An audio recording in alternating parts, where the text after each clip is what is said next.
I hope you're a fair content provider and you let my video get posted as a comment on your page. I mean, I hate people that, I don't, my pages, you put a video up, it goes up. It's your opinion, we have open dialogue, and that's how it goes.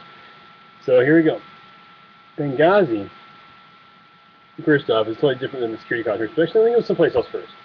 First off, Fox is not a wing of the Republican Party. That is far from the truth. A lot of people who are not happy with the way they've been covering Benghazi, they've backed off of it, because it is a big scandal, whether regardless of what you want to say or not. Having been in the spec ops area of the military, we all know in that part of the military that they were running arms to Syria. That's why he's the Turkish ambassador, because really Turkey is our ally, and Turkey is our pathway into Syria. You think about it, there's no like natural pathway from them to the ocean. I mean, so we take them off to Syria, and they go to Turkey, and they go to Syria. So he's meeting with the Turkish ambassador. Plus, with Ambassador Stevens, everywhere he went, he was an arms dealer. Every place he's been positioned as an ambassador, he's we've been, or actually, the U.S. has been accused of dealing guns. Check that out. It's a fact. Here's the other thing too. That's why Obama's really itching to get involved in Syria, because they have these heat-seeking rockets over there that came from Libyan stockpiles. How else did they get there besides us? And we don't get into Libya, or we don't get into Syria from Libya. How did these weapons get there? And these weapons are a big deal, because all these rebels in Syria, they're associated with Al Qaeda. Imagine one heat-seeking rocket launcher outside of a U.S. airport. Bad news. But I digress. The thing is, Fox News doesn't really represent me very well. I don't think, and I happen to be on the right side of the spectrum. I'm a libertarian, a conservative socially, but I believe more in this social conservative. But I allow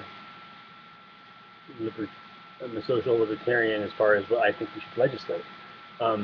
Figure that one out. But the thing I want to say though is Benghazi and Iraq are very different. Benghazi and Iraq are different in the fact that in Iraq we had a war going on.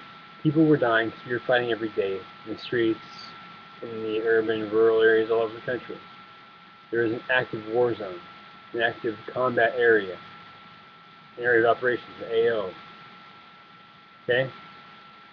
Libya is an ambassador in a supposedly secure country that we helped to liberate, right? To liberate this country, supposedly secure country that is free people now. They're on our side, correct? And, security contractor and an ambassador are different. Security contractor does get in fights in combat. Ambassadors aren't supposed to be in combat. They're not supposed to be attacked. They're not supposed to be left unguarded like that. There are delegates for our country. They're not a combat troop like those guys he's describing in Iraq were, security contractor. It's different. It's completely different in every sense of the freaking moment and word. It's completely different. You guys is a huge scandal. We were dealing arms, we were giving them to Syrian rebels that had Al Qaeda ties. It's treason. Definition of treason is giving aid to the enemies of the United States. Obama did that. He did it without covert arms approval either from the Intelligence Committee. It's another act of breaking the Constitution right there on the freedom, but breaking the Constitution. Going to Libya in the first place was violating the Constitution and the War Powers Act. Quit defending this guy, Obama. Quit making apologies for him. Saying Benghazi wasn't a scandal. I guess the IRS wasn't a scandal either. I guess Extortion 17, where all the SEALs died, took out Bin Laden that nobody saw them take out. That supposedly he never fired a shot, but was fighting back. And supposedly Bin Laden's guy supposedly took down our Twin Towers. He was with the CIA all those years.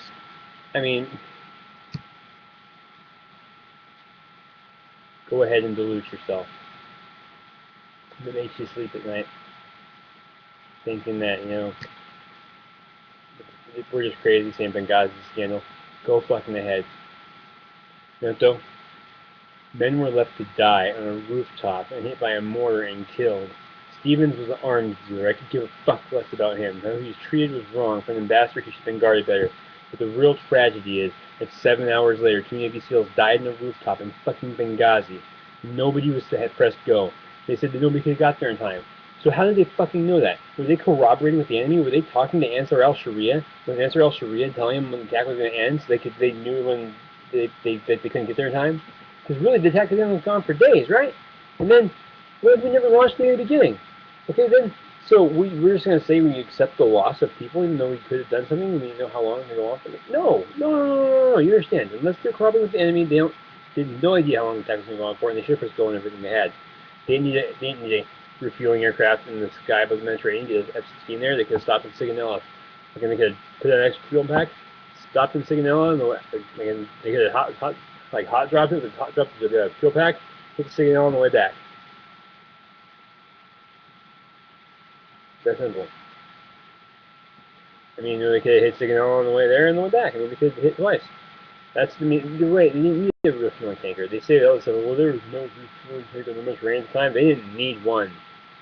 They had the Stratosports, the 21 of them, up in Serbia, Eastern Europe. They could have been there in 4 hours. Nobody told them to go, and they're a team that's on they're on the ready 30, ready 60 status. One or the other, pretty much usually.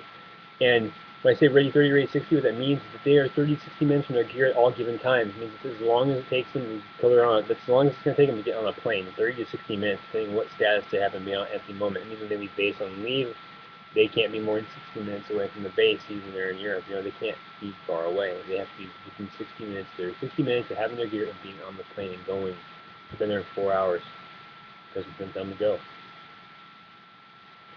And you got them you get the NEST team. I mean, the NEST team is they're the people designed to deal with this. We need to investigate this and all that kind of stuff. We didn't even send them at all. And the guy in the Pentagon's going they cut me out. Why would you cut the people that are designed to take care of this kind of stuff out of the program? Why would you do that?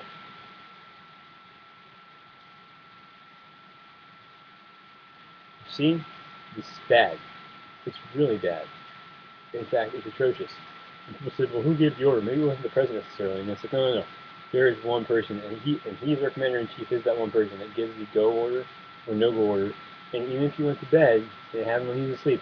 He set the pre-existing rules of engagement for that event, for that place. He said, well, if this happens, you can do this, or just don't do anything at all. He sets the tone, and he says what happens, and that's it, period, point blank. He's the commander-in-chief. And he did fucking nothing. We betrayed a sacred oath to our men that we would not leave them somewhere high and dry, that we would always come to their aid, that we would always come back for our fellow soldiers. We didn't. It is truly a day that will avenge me. And truly one of our most shameful moments in the country. Not because we did it, but because we saw that we elected a man. Like the Hillary commercial during the election of the primary between her and Obama. Who do you want to get that 3 a.m. phone call? Actually, again, maybe you guys should have picked Hillary. Obama. The men's lives were on the line, and they were on where the metal hits meat, as you like to say in that way. They were in the grinder. He was left in there. In those gears.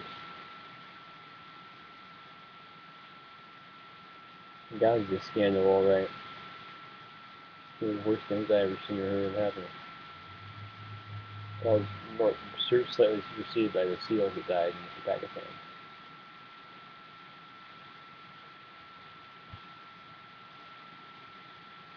So, liberals, good job deceiving yourselves, lying to the people. Thanks a lot for your service to our country. Post my video, I dare you, coward.